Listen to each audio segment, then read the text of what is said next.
in case ọ bụla ị chọrọ isonyere m na Vote Odenigbo through our YouTube channel, jee ebe ahụ ị ga-afụ anyị na studio dịka otu o si afịọtụ asị dị hot otu o si eme. Yes, so m na-asị unu daalụ, na-asị unu ndeje, na-asị unu nnọọ. Ndị nke bụ na faka nọ n'ụzọ na-ana n'ọnụ, m ga-eru n'udo in Jesus name. Ndị ka nọkwanụ n'afịa, ndị na-eje ije gote ife a ga-eri taa ma for the weekend, ndị bụ na fa nọ somewhere na-eche mgbe time ruru ka ha na, m ga-erukwa n'udo tu n'afa Jizọs, amen. So anachetago m azụ, Sister Chinazụ anachetego azụ, ọtago. That was Sister Chinazụ. Kịta ka anyị banyezie na Aunty Chinazụ. Anọkwa m na Facebook, in case ọ bụla ị chọrọ comment on Facebook. Ihe njimaka ya wee bịa, ihe njimaka ya wee bịa taa return leg ka m bịala ịgba today. Why? Because that day nọ na-ekwu okwu maka nwaanyị di ya hapụ n'ụlọ ọgwụ. Di ya hapụ n'ụlọ ọgwụ for weeks. Arụ na ahịa di ya hapụ ya n'ụlọ ọgwụ. Somebody was listening. Mmadụ nọ na-ege m ntị. Onye ma mụ ọ sị na ọkpọ nwụrụ, mana na onye eme gịnị na ọ chọọ ishare her story with me. Onye m ọfụma, onye ji nọmba ma ama m ọfụma. So wee send elu message, wee gụcha message, wee dị very somehow. Onwe ike dị somehow in a good way, dị somehow in a bad way. Amara m anya ka nji wesi ka m bịa ka m weta ya. So tata ife anyị na-akpa maka ya bụ nwaanyị hapụrụ di ya maka na o netọghị anya na ụlọ ọgwụ. Return leg. Nkeji nke abụọ, nkeji abụọ, part 2, the return leg ka anyị nọ now. Because anyị na-ekwu ihe, mana anyị na-ekwu ya that onwe ndị feel na ọ dị normal, na onwe ndị feel that not a normal thing. Ịmago na ụmụ nwaanyị dị too emotional, na anyị ekwesịghị ị na-eme gịnị, anyị ekwesịghị ifilie too much. Anyị ekwesịghị iche na something dị absurd, no ife a emenube na a na-eme ya steady. Biko m ga-emelu m ebere, m ga-try sụọ English nke na-ekwero m, ma try sụọ Igbo nke na-ekweghị m esu n'Igbo, sụọ ya in English maka ndị na-aghọta. Achọrọ m ka everybody tinye ọnụ, onye ọbụla put mouth, everybody put mouth. Achọrọ m ka anyị tinye ọnụ na this situation, because case nke a dị ka ọ dị critical, more critical than nke njide wee bịa dị.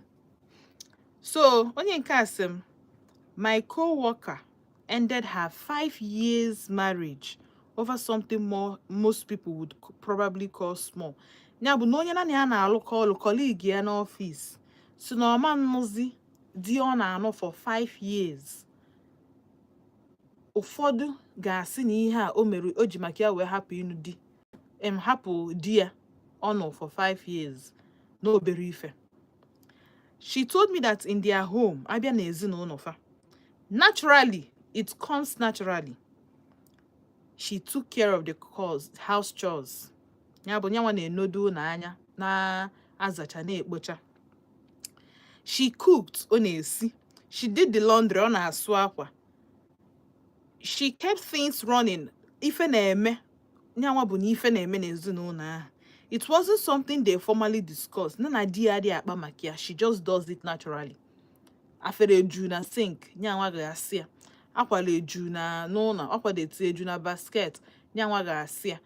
Ụna ayasala ayasa, nyanwa ga-aza, hichaa. So otu ọbụla o si na dị, ha dị akpa ya ọ bụrụ nkata, ha na-eme ya like nyanwa bụ ife na-take care of it as wine. It just became the routine. So after a while, ọ bụrụ ife a na-eme steady. It was a steady storm, something. It became normal. So, and she went along with it too. On a flow, na-aga, ọ dị mma. Then one day she got sick. Ofu ụbọchị ọ daa ahụ. Not just a light cold. Ọ bụrụ nke na mmadụ na oyi tụrụ mmadụ n'abalị apụta n'ụtụtụ echi ọgbake. The kind of cold ọ ya wee catch ya. Ịkwaba ụkwara, nwebe sore throat, nwebe itchy throat. O wike obi a na-afụ gị ofu, ị na-enwe runny nose at the same time. Ị daa ahụ, o wike si na ya bad fever, that kind of cold. So the kind where your body feels heavy and even standing up is exhausting. Akọwasịala m ya. For once, she couldn't function the way she usually did. Asonye ahụ na ya. Her body cells, her body organs, her body system ebunwo ozi ya. Ịghọtago? Arụ ya ebunwuru ozi ya. O mee gịnị? ọzanwuru ozi ụlọ, ohichanwuru ụlọ, ọsanwughị efere, osinwuru nni, o nwere anything ọ na-emezi maka ahụ na-ayị ya. That evening, mbọsị ahụ dara ya, her husband came home for the laundry basket and separated his own clothes from hers. Nyabu o wepu akwa wezuga akwụkwọ nsọ si na o wezuga m die bata wezuga akwa ya from akwa nyanwa. And separated his clothes. He washed only his own. Sauce akwa ka also. Later he made himself dinner. O sieni sauce ya geri dish ye dinni sauce ya geri welie ya sauce ya. When she asked if he could make something light or something simple for her too, he replied, "I'm exhausted." Nwanyi arụ adịrọ wee yo dia wee si ya nna m biko nsielu nu m nni. Something light. Nwoke si ya na ike adịrị ya na o nwero energy. She said it wasn't even the words that hurt. It was the absence of instinct. Nyabo that na the man chezozia na nwanyi a na arụ adịrị ya na o needili nni. Iwe at least ko were ike wee were ya nwụọ ọgwụ. Chezo na onye a na ike adịrị ya na ume adịrị ya na o nweghọ the strength to stand. Ọfọzọkwa ikwudonwu isi nni. Okay. The absence of care. Absence of care no abukwa na affection. You know you want affection for somebody, you want care and for the person. Okay. The fact that helping her didn't occur to him automatically the way serving him had always occurred to her. Nyabo na nwoke feed no to obu nwoke. No man nyewu nwanyi ife ọchọ. No man banwu na kitchen shielu nwanyi arụ adịrọ ni suori akwa help ya make sure na ọ nwụrụ ọgwụ ya judiciously bụ ọ bụ na ọgwụ ya aṅụ morning, afternoon and night 3 times a day. Onyelu nwunye ya ka make sure na ọ nwụrụ ya on time and na ọ nwụzuru ya nwụzu. Okay. That night hungry. Nwanyi mmadụ dinala ebe ahụ very sick with gịnị afọ nkịtị nwere ihe otinyego n'afọ. She realized she wasn't in a partnership. O wee mgba nke o ji gbasi ya n'uche na ọkwa sọsọ ya bụ ife nọ na marriage ahụ. Na ọkwa sọsọ ya kwụ that she's standing all by herself. Na ọkwa nyanwa bụ ife kwụ n'ọlụlụ onwe ya sọsọ ya bụ ife nọ na onye anani ya nọ na ụgbọ anụ oche na anani ya na pedal the ụgbọ together.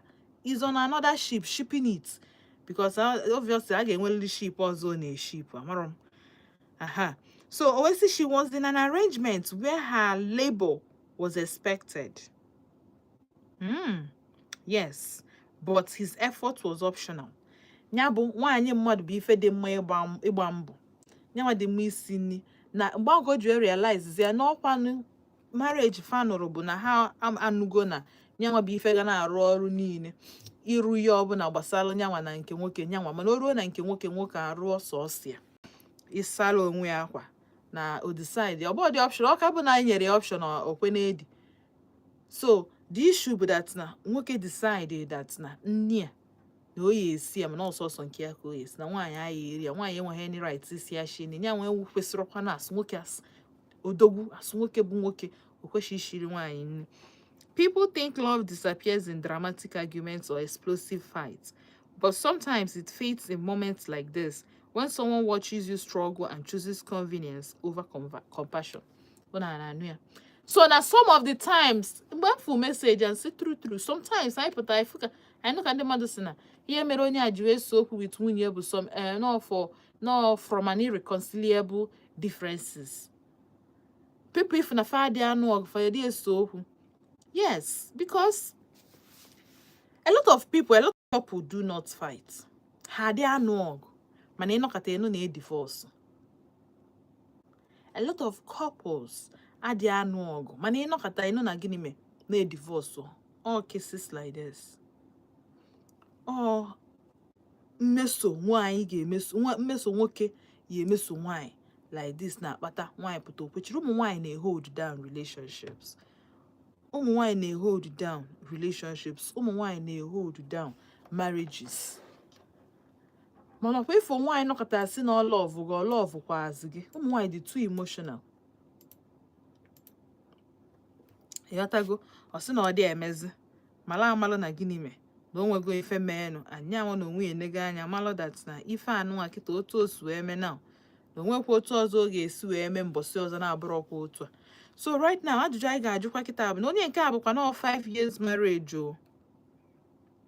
Onye nke a 5 years marriage, probably amụgo nwa self. There's a possibility na amụgo nwa, possibility of na amụgo nwa dị high. Ndị nke nji maka ewebe nwanne nya amụbe nwa, and the woman abụrụ ime ka ọ dị ọjọọ so ya dịka onye nke akwa. So ajụjụ m na bụ 5 years relationship, over attitude nke nwoke a nyelu nwunye ya, ọwara ntị nwaanyị ịpụ. Ọ pụgokwa onye nke abụrụ na ọ na-ajụ anyị na ọnya pụọ ka ọ na nya anwa apụna. Onye nke ejewalugo, ọ dị ayọ di ya dị ayị ọ analigo, nwoke analigo, nwaanyị analigo.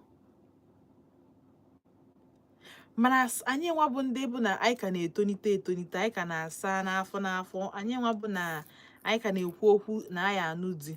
Ndị nke bụkwa nna ha anụgo mana ha na-afụ shege. Mụ amarakwa na oshege onye ka m ji ekpata ụnụ ka ọ na nwoke na-esi nonsense. Ọ mago na ọma nsu nwa akwa na mmadụ, ọ mago na ọma nsi ndị na mmadụ ya erinwu, ọ mago na anything ọ na-eme na ọma mmenwu ya ọfụma. Ọnya bụ the reason o ji wee kpaa ụdị agwa kpaso nwunye ya mgbe arụ adịrị. Onye nke a nọ n'ụlọ self-made ka ọ na-enye onwe ya, ọ bụrụ dị na ọ na hospital.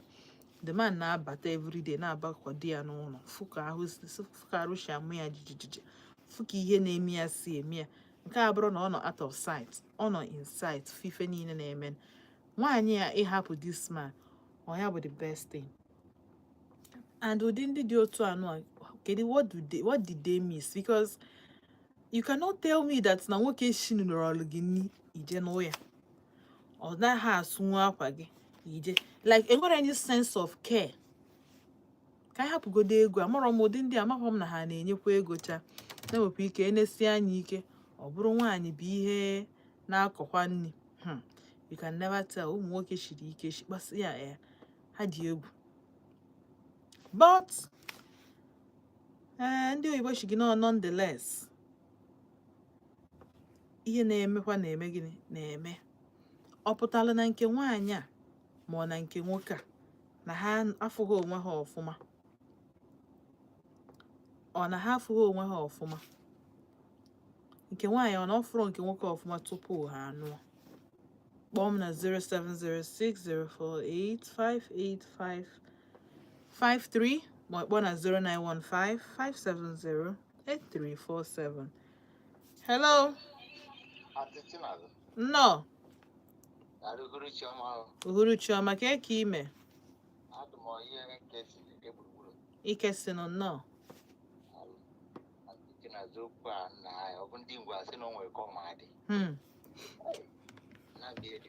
Ọ dịkwa. Maka na nwunye gị na-aya arụ mgbe gị na-abi for 5 years, ije na be ha nwee kpọta lete na be gị ọya ba arụ, ije na basket dirty clothes basket, je select ya own, je sọsọ nke gị gbakwe na kichin. Nwunye gị ayọ gị biko gị titile nlu gị na-ekwe na arụ adị na nwekwe energy, ikwechiri jesie sọsọ nke gị nwa lie. Ọdịrọkwa mma ọ bụ na ịlụ ọbụla ọnya olet ma onwebụla onwekwu n'ihe na-ese nwunye gị wee daa arụ.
add up before nobody has that family. A man will get that moment in Guinea can or Guinea, maybe a bridge go the contract because what can a bridge go the contract? What was in a million? Not for now, there, and he can't there. When you get a salaga, for 5 years, never just a day. I don't know, he changed it in our brother and he made it in you say something. Now, okay, sure, love, okay, sure, love, better, okay. Because Nwanyi biko jiri obi gị nata nọrọ bụrụ ya ga-eme ka ị na nwere ka onwe na edisi nwoke a bụtụ nọrọ ka ife iche ka ifu ihe mmeri ihe kpatara nwoke a ji wee mmadụ ntịtị na azọkọ dị ka ndị ọzọ batara weta ma adọrọ daalụ rinne daalụ ekesin daalụ 07060485853 ma ịkpọ na 09155708347. Hello. Hello. Ka ime? Ome ife nke bụ eziokwu nnọọ.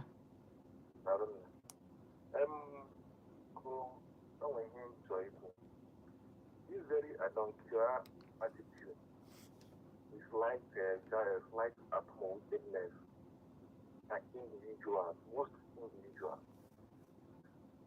We started only between thing and 1 year.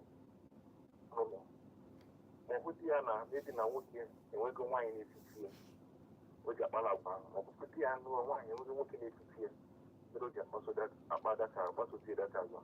No. You know, what to find it to work. I want Anya here more here to I will have more. So what am I saying? Matana, this 9 years now, not in our parents, line direct.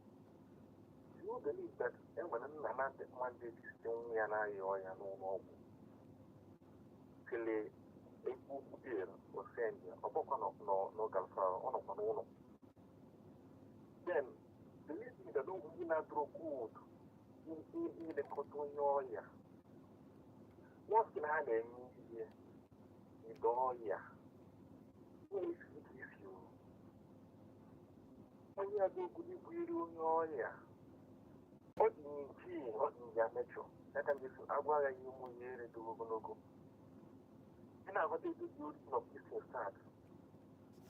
So, I guess you know one now. The most mistake is that Nadia. I don't know, okay, now one. Nana, there's no joy I found in this way. Yeah, the back at you didn't make good. It's Maka and Kozo. So, I got that now. Open now. And you now know what it is to know it. You why maybe a good one. Do a reform with yourself. Makana, blood is thicker than water. So, that's the way you don't know you know. So, do you believe that? Let me just sample myself. I self for good 10 years. What in now? When you make a tell them, upload my parents, about my biological one. I will not go different. I will not go back. This thing, and I want to have where is time for them? How they are as a person, as a responsibility to really be sick one. You know what I mean? Only one is in mother. Where got no if you carry and attention. I don't want to hear no dog. Come on, Naya, if we any another, not as good. That is, you go to good outside. So much in the Cotatam, you know, we are not birthday. Let the term, you will guide in the leader. You can not one. My parents, man, if they had not some miracle, what is a kind of the time? But I can go with the belief that I'm making money from the work. I'm a federal government worker. But that is not enough money. Therefore, I should take care of myself. They corner the younger ones and go. aside, maybe you can't use it in a higher level.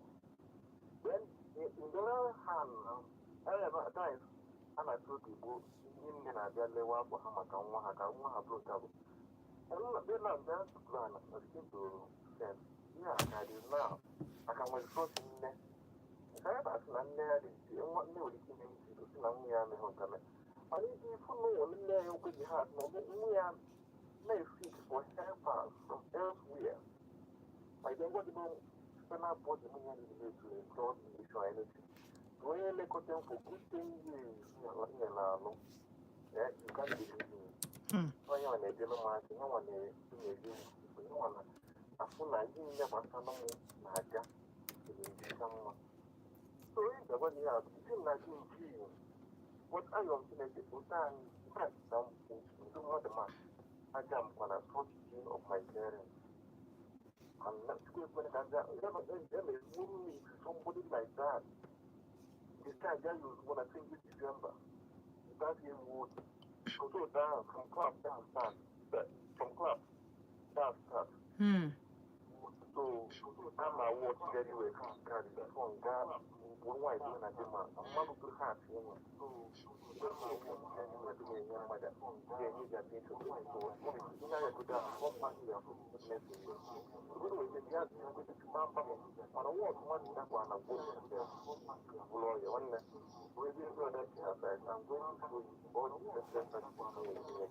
to see them because I don't even between death and life. When they go out doing laws, he just being so much. Why he is easy? They didn't like because the money they kept I put it like a tea and let them go. This place, you know that being and that mindset. I think if I was to take it control from them, what was the comfortable young people? Dalo so. Dalo. All right. Una all these things begin is a matter of onye Guinea na-emekọ ihe. Onye Guinea na-emekọ ihe. Well, hello. Kime? No.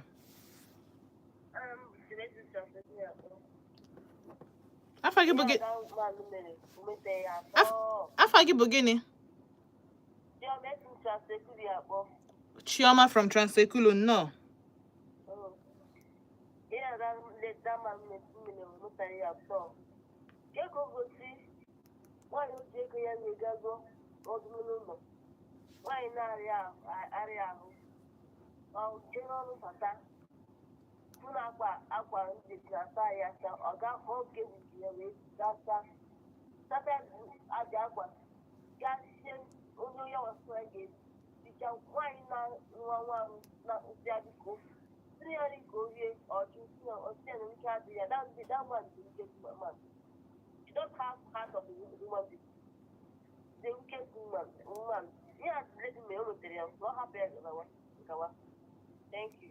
Dalo so. Dalo. All right, 0706-048-5853. My one at 0915-570-8347. Ihe anụwa nwoke anụwa mere nwunye ya ọ dị mma. Nwaanyị kwesịkwana iji maka ya wee na oru ọ ihe rujuru afọ because they've never had a conversation. Chetakwa na nwaanyị si that na ha kpanubekwa ụdị nkata. Wifu communication. Ekwugo m ya sị na ọ ka mma n'unu na-eme ihe unu na-akpa nkata ọ bụrụ ama m ihe nkata ji atụrụ unu ụjọ ọ bụ na ndị akpalụ nkata I believe na nke nwoke kala ịgwakwa nke nwaanyị mbakwa na ọ dị esikwelu nwoke nni ama m na m akọbuga aka na radio but my own story ihe njiwe hapụ nwatakịrị nwoke karịbụ ewu ike by na asị na m anụgo di or something bụ na o siri nni sie sọ nke ya ndị nni dị kama decide ya na ọ ga-esi sọ nke ya si ya ka anyị lie dị nni together ọsị m mba m ji eshie nke m na nke m dị wee sị ama na iji ọsị na kichin pụta kịta ka e mere ijiri ọsị nke mmadụ na-abụ ọsị m ka ihe nọ n'ime ụlọ eme sins ka ihe mere m ejiri ọpụta bịa sie nni mụ na ya wee sị ya na isiro m sie nni and secondly na ọ bụ na isi m sie ihe na ịma na nwere mgbe m anya esi n'ụtụtụ akarịka ya na-agwa gị na 8 akụbedị abị 9 ọ bụrụ onye so amara m ka o so teta ụla dadị ọ na-eme ya nke nwaanyị dị ime nwaanyị dị ma ọ decide iri nri n'ụzọ ụtụ olizie dị nni agụgụbazie ya oshizie dị nni decidezie na o eshi so nke ya now my problem abroad the act enwere ike ọ bụ na ihe mmede njọba etetela ụla chifo nke dị n'ala na-alahụ ụla by 8 probably emetara m ya pụta ọnụ okwu ya ka m ji malụ na mba onye a bụ gịnị an unrepentant sinner ọ ma repent anytime soon ihe o mepere ọnụ ya wee gwa m bụ na ọnụ ọmụ o jeruo ọrụ kpee ego den pụtakwa bịa sielu m nri na ọma m ya mana o jechara ọrụ jechee pụta ka ọ bịa sibe nri na ọma kwesịrị ya ma bụ housewife anọ m n'ụlọ eme gịnị ọsị m even if no our duty n'ọrụ nwaanyị ịrụ ọrụ ọpụnsị na what a man can do a woman can do better ihe arụ ọrụ ịrụọ dị ọrụ shie dị nri dupụpụtara di gị nri bịa cheki nsị ihe mana Chukwu kala 90 years Chukwu na ya eme di m adịkwa ogologo ndụ 90 years na ịmago na asị onye tọọ ọnụ m na ndị 90 at least ọ na-ejezi 100 I'm ready to suffer for this long and ọ chọrọkwa housemaid mụnwa na ụmụ likere housemaid mana ịmago ya ka nchegide were ha na-asị n'oge ọbụla iwe na ntetara ụlada devi ihe dịka after 2 weeks ngwakwa ya sị ya kedu your stand about nwaanyị igoni outside webata probably n'ike adịrị ya or anything ọsị m na ọma njikwa ego ya goni nke a like I changed the subject sị ya ọsị m na ọma njikwa ego ya goni n'ụwa n'ọnụ nwaanyị ogoche nni mgbe ọ dị okorobịa ọ bịakwa bịa mee gịnị gonni mgbe ọ nụgo nwaanyị si na from the abundance of the heart the mouth speaketh n'ihe abụrụkwa mkparị amụọ I cannot take mmadụ ewewe ihe as a joke na mkparị amụ onye agwa adọ nwoke ka ọ bụ nwoke kwesịrị okwu once ọ bụrụ si na onye ekwugo man change in the future nsogbu ya again so ịma nsinwu nni ihe eri ma nni gị na mmadụ ga-eri ọsị m na osigo nni nye anwụ erie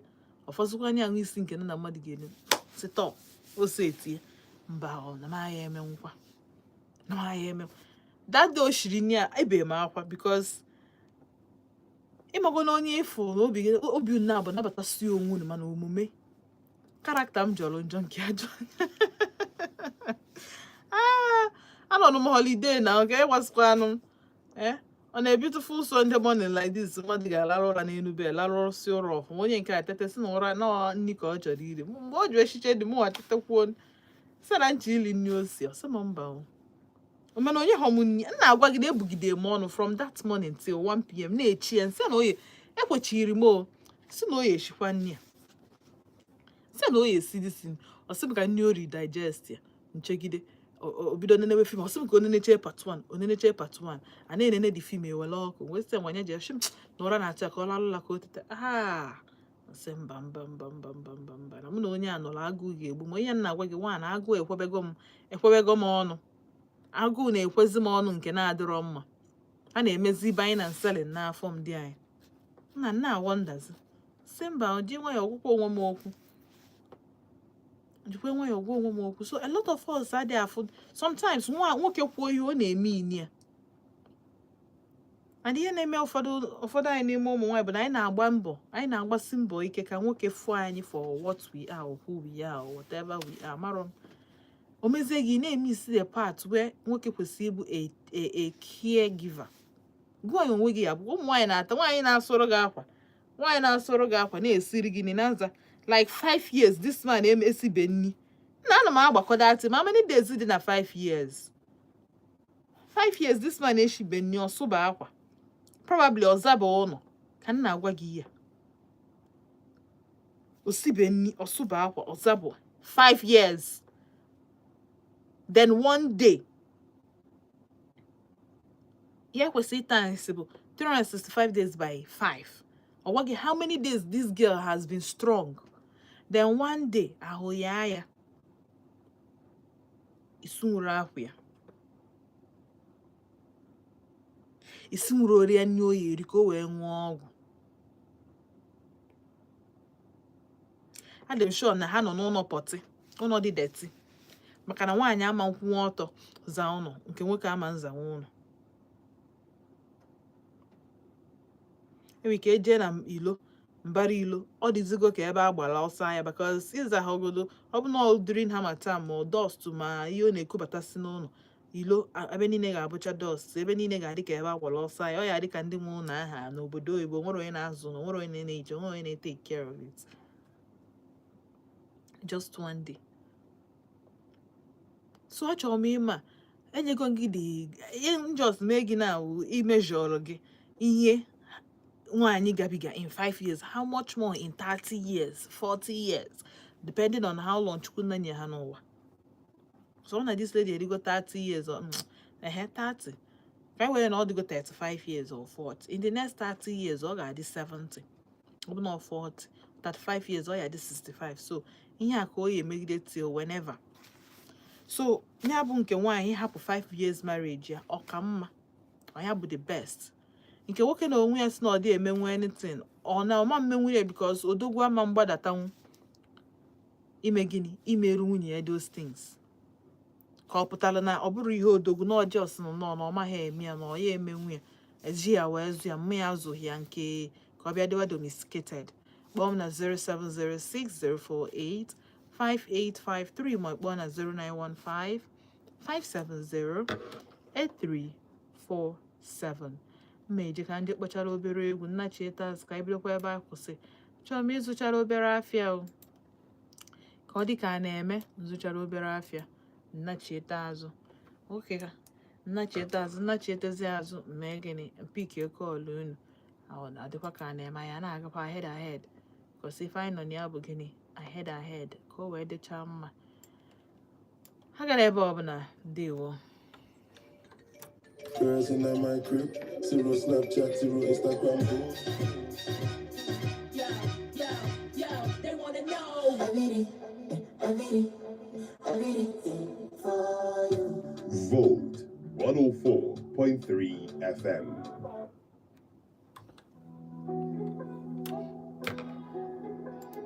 Looking for comfort, style, and peace in one place?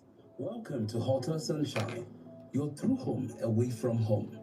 Relax in our beautiful rooms, swim in our clean pools, enjoy tasty meals, and chill at our Sky Lounge with a perfect view. Akara Express on Saturdays, Sunday brunch on Sundays, karaoke on Thursday nights, with great food and good music. Call 0915-079-2175. 0915-079-2175 to book now. Hotel Sunshine, your perfect stay begins here.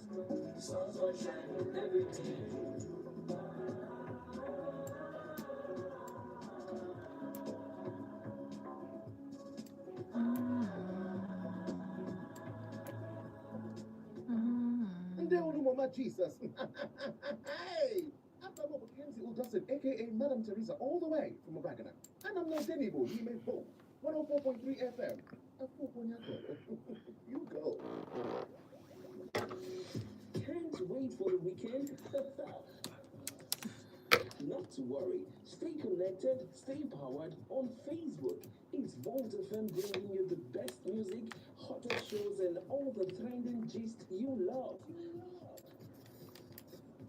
Follow Volt FM on Facebook today at Volt 104.3 FM and feel the power of music wherever you are.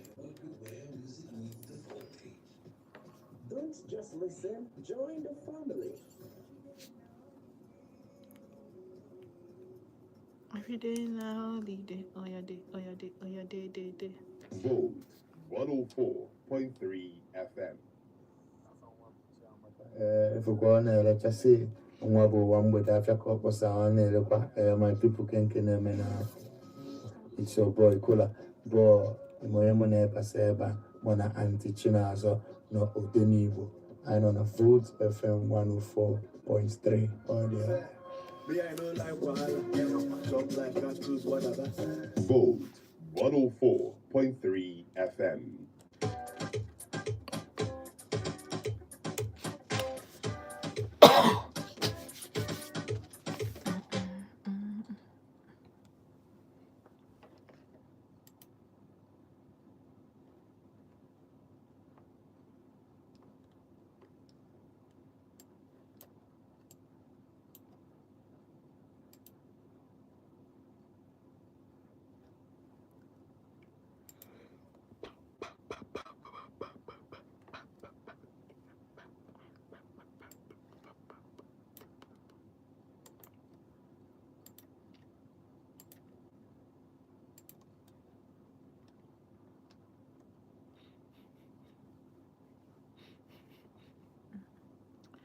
want to marry you. Just give me your love.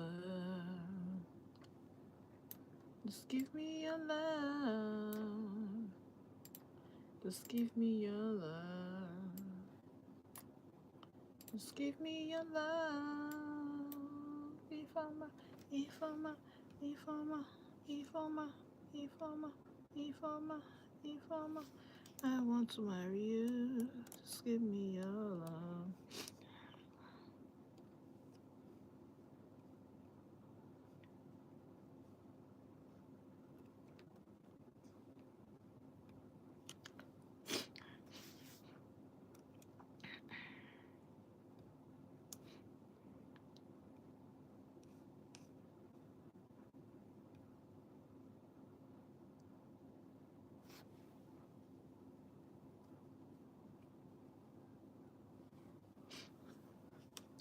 Right there, mine.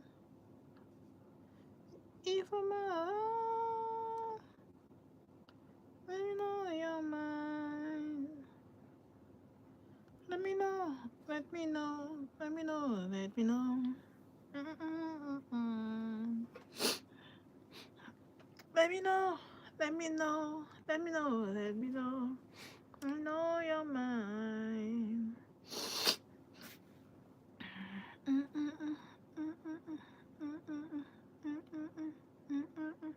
I want to marry you.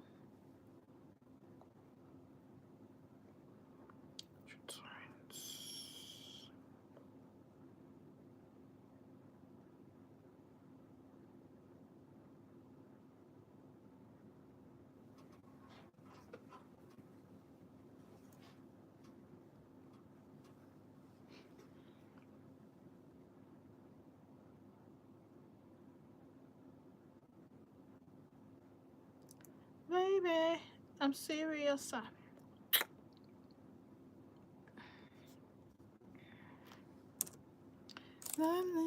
I'm serious. I don't want no thing. I don't want no thing. I don't want no thing no more. I want to settle down. Just give me your love. Just give me your love. Yeah. Just give me your love. Just give me your love.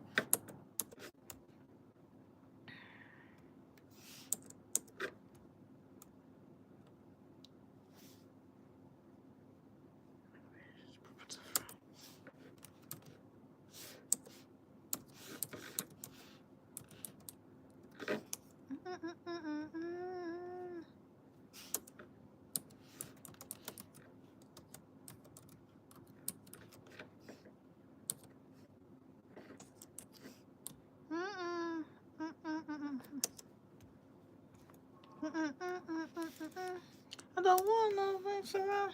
I don't want to fight no more. I want to settle down. Give me your love.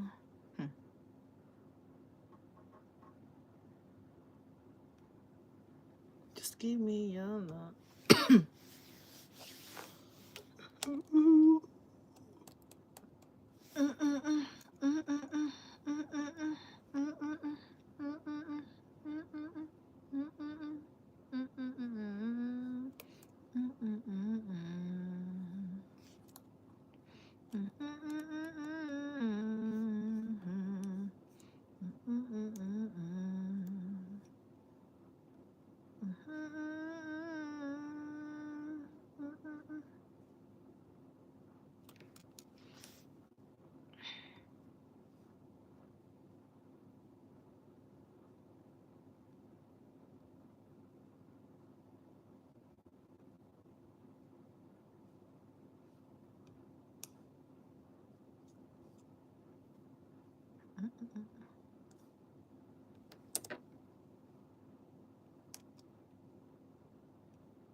Abonye ne single ade ya bara lazım. Bu körobya.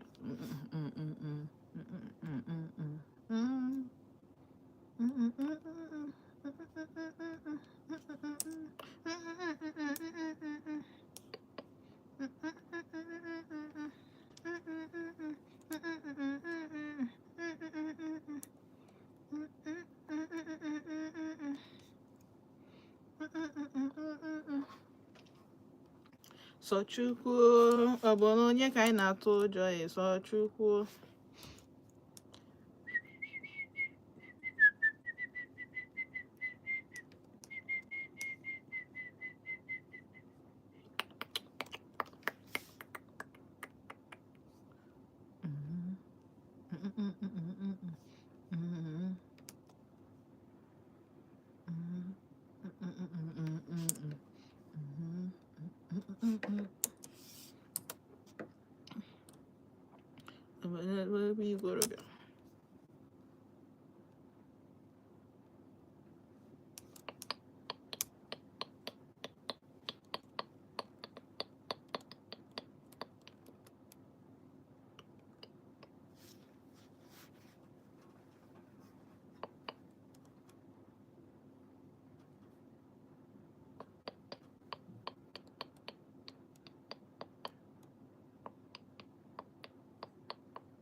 Amara m na a na-esi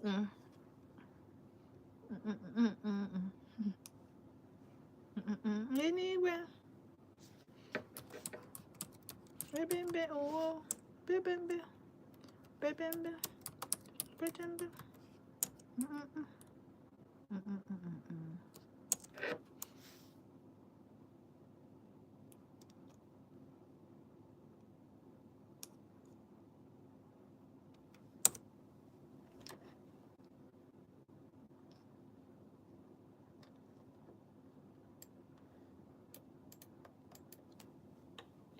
eze nwuga Maka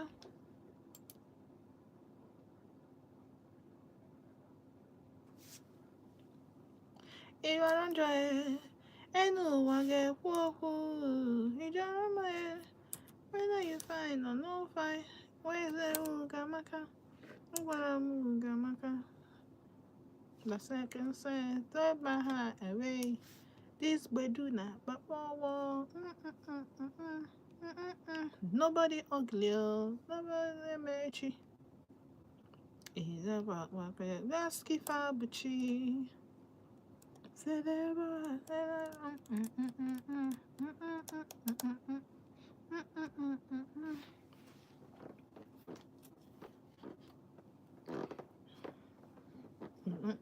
they ask kilabuchi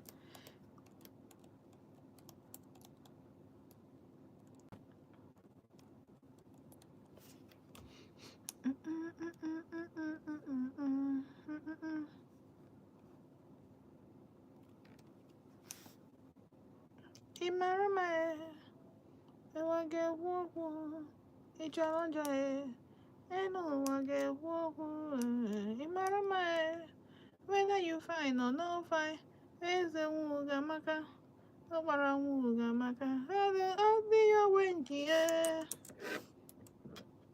ime njọfa ga-ekwu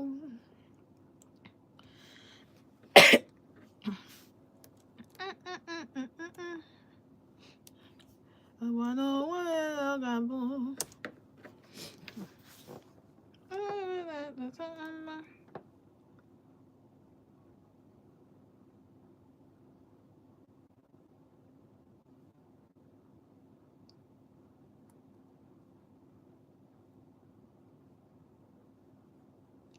Take my hand away. This way do that. Wah, wah, wah.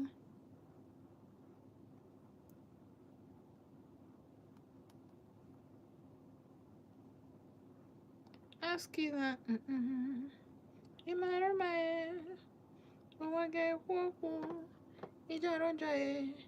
Enu, I get woo. You matter, man. Whether you fine or no fine. Where's the wooga maka? Upana wooga maka.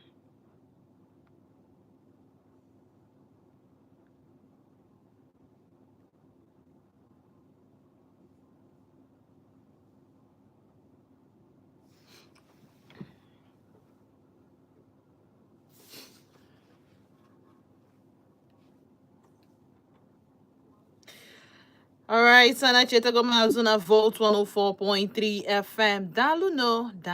Egwu nke mkpachapụ kita anu abowa. Ugochi nke anyị bụ ife fichọrọ Obiligbo ụmụ nwanne anyị nwoke kwa. Fichọ afa nnọọ n'ọmalịcha egwu ahụ wee na-asị gị na ịjọrọ njọ ịmalụ mma ịnụ ụwa ga-ekwu okwu. Learn to love yourself.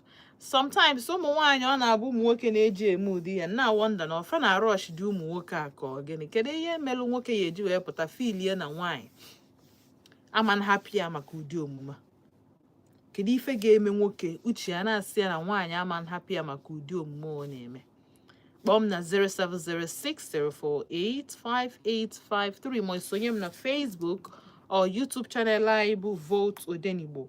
Alright, so m ga-ebu ụzọ welu meseji anyị na YouTube. Hello. Good evening. Kekime.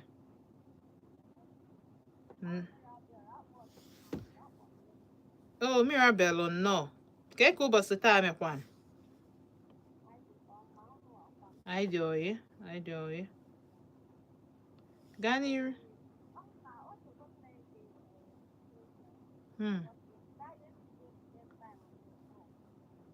Ikwu ya.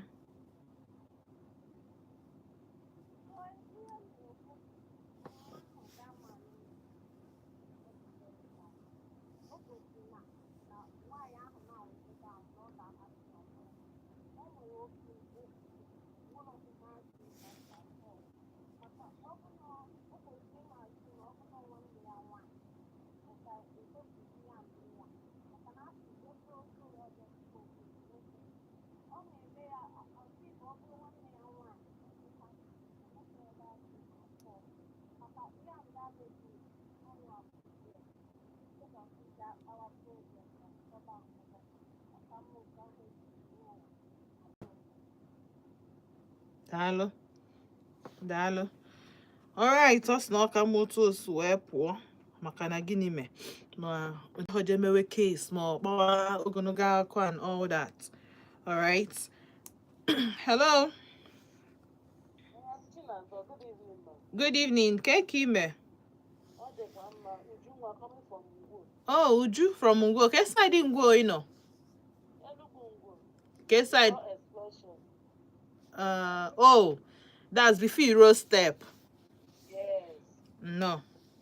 And I'm saying, here my first, that place support I'm good for years, man. I just check comments on this particular one. Years. Wow. Beautiful. Dialogue for calling us finally. Well, like this one statement, we talk and it's join on by all means. The woman should not leave her marriage because of no issue. Understand? This in fact, men will be 10 years I've been in marriage. Today, tomorrow I will go to market. Understand? I'm sick, but I'll still do the house chores. Even cooking for him. He's not doing anything this 10 years I'm still as I'm the one washing, I'm the one doing everything. It's just a matter of endurance.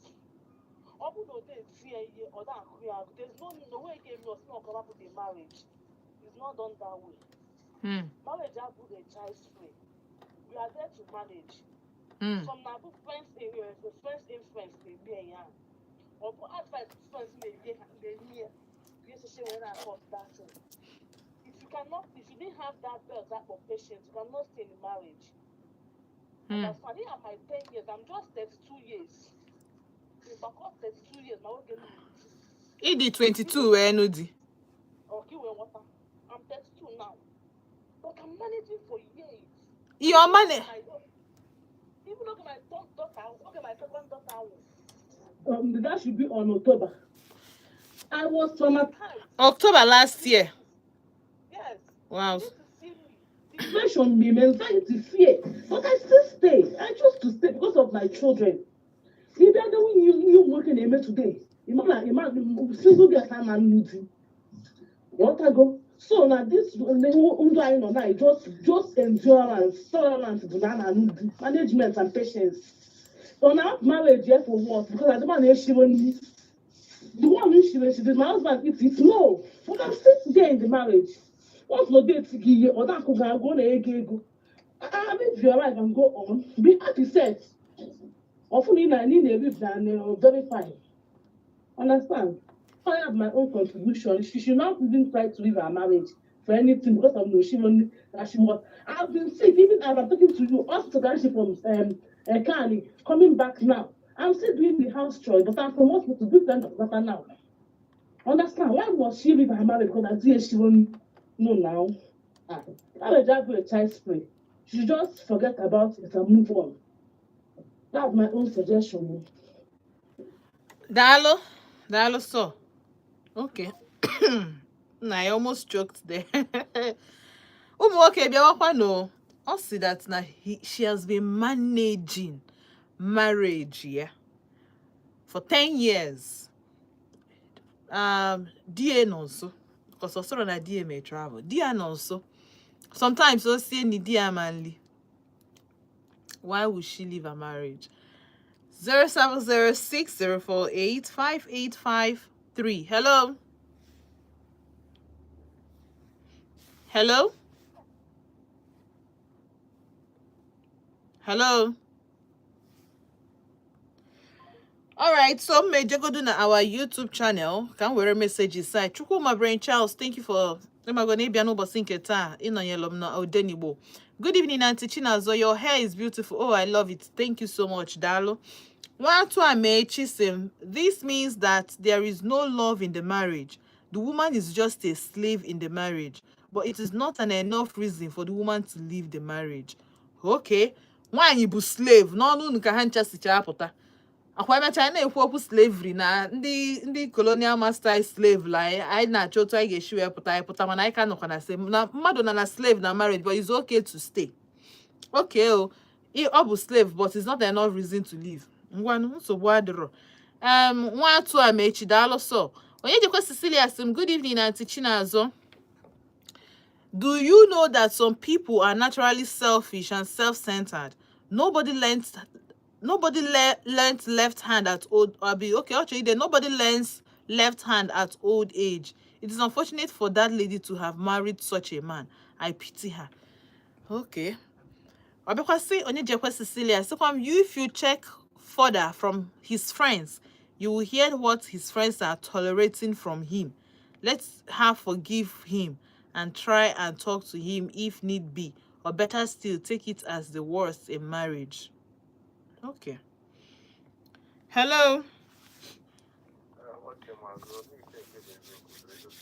No, Gani me think about so.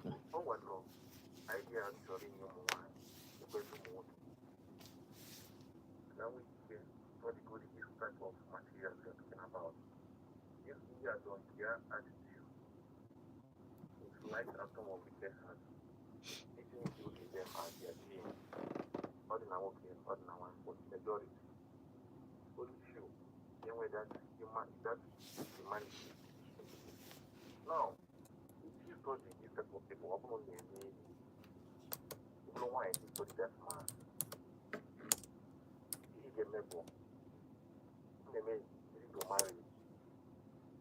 At the first step, he get member to go as one. Because if you are in a wine and package, you walk right glass to the body. It can tie this man. He's living a this man's body. Why am so special? And there's no quality for consumption. So that's why I do identify once once can't for consumption, they're consuming you. But Once you touch up Hannah, how much over you know the way Hannah Gaza because you are smelling them. So my meeting with our drink that in wine, I think with much to drink water. So when a very faithful day, that knows you know something they may so you got to say that or maybe you want. Then you really know what the above or side the above there. Then what you really see as a boy not about just lift yourself up. But if you that's when we now learn the attention and hearing of such human beings against future of anything I use. Then if you go there, so we know more on our story because that's the way you go to going well. When you need to move on your way. What was, you mustn't make me happen. But then, you must go now, anything I use, when you are down. Then, because I'm the one I have, this is the belief, my home is in what is the most doing it in the then if you want to see more than why I want my own from my for those network, you know you the best of everything. You must go through or money backward. You might have them number one. I go well. Lovely. You also have not put an accent on Bobby and I've got attachment. Right. Like, oh yeah, then you don't have my number. Because It's so I'm from that was apart from was going to hospital kind of thing. Then you go to number 5 is about just an hour outside. Could be any Manoya Uta. There's no warm. Hey.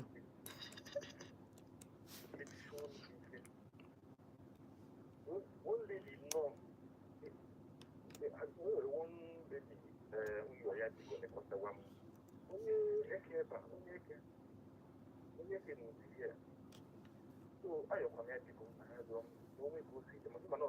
I want to, for example, I'm Robert or Tata. Might close down about the candle. You are fight close the door. You are the lady said going to the more. Adam, I won't go see. No one will come. Yeah, Maria come when you are used to. As a baby, not so bad. When I'm going outside, I want to have one sim. Is the APR looking good? It's a pair of wheels can only again. So one was on the other side of the city, and when you're not Paranaga, they don't need water. You will see cross over a demo. You see which one, maybe who hang there. We are worth your water. We will join you. Which one we go, join me, who will out my way. Then my singlet everywhere. So now one in a time there. Still could you two more test of any new test before God good missing. Then when you outside maybe wait this story, waiting I can hope you share so good. When are you apologies? So lady wasting more than I'm going to do no bolo. Yeah, that's family for one. And more than could I know what you did to me as family, some every of my body. Next year when you're starting and another. Let me see another session when it will be that patron. Inalukwa ebere number. Hey yeah.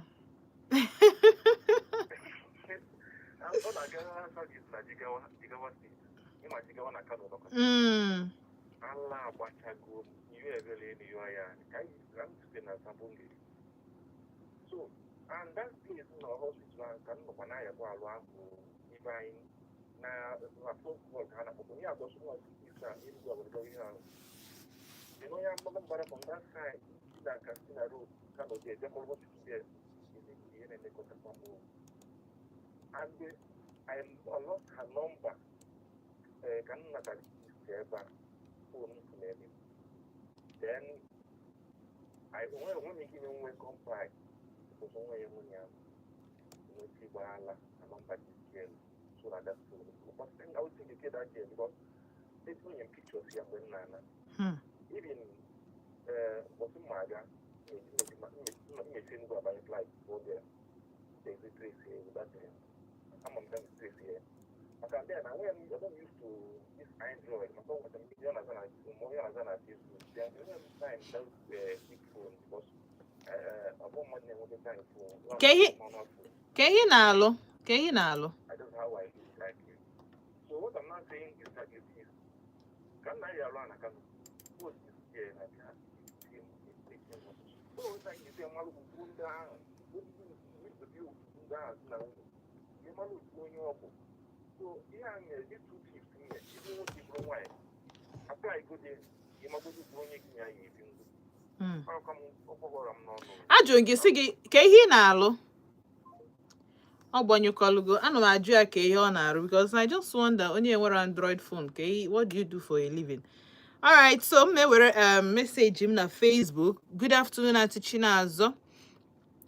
I'm Mary Ukamaka Idem, testing from Oko in Anambra State. Since I relocated from Enugu to Oko, I am finding it difficult to get the radio station, and I don't know how to go about it. I send go me a message, say yes, on your line and vote ODENIGBO na YouTube, or the very easy.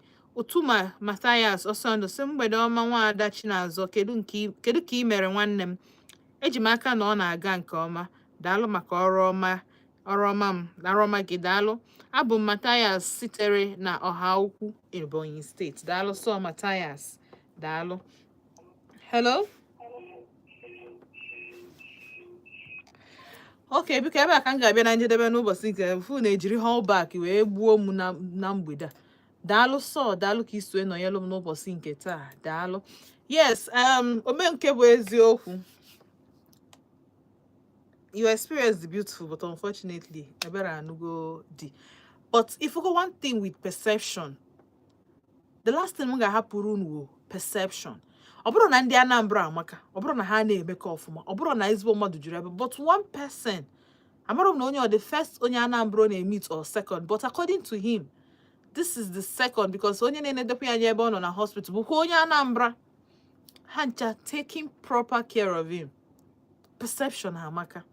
Whether as onye obodo or as somebody as an individual, anywhere. The first thing people guys say, hey, no mad.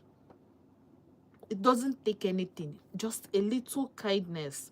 Onye nke ogwazila agwa, gbazila also. Onye nke ogwazi biye gbatali ose enyemaka. So sometimes all these things beginning perception. Otu mmadụ swear fine. First impression is very, very important. But sometimes, a lot of people are there mgbe ha ga-eme ihe mee ya omume ọ ga-awụ ime to a new person onye akpọ gash. But all you can just nye no mmadụ second chance. But you try dine with the devil. Dine here with a long spoon. All the very, very easy. So biko, it doesn't take anything. It does not take anything. What do you want to take? Igbo ezigbo mmadụ. Mana anyị adịgo ka anyị ga-adị. Chukwu na ga-emela anyị ebere ndị bụ ezigbo mmadụ emite ezigbo mmadụ ndị bụ ajọ mmadụ nsogbu adịrọ one day. So for everybody bụ na Uju no Ngwo Okpom from Ngwo.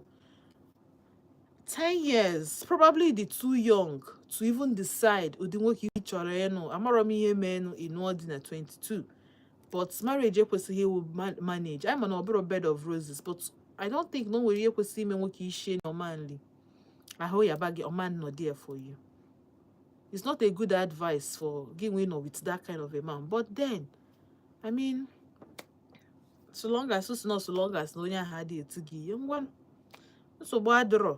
But I hope that this kind of thing now they are rub off on the children.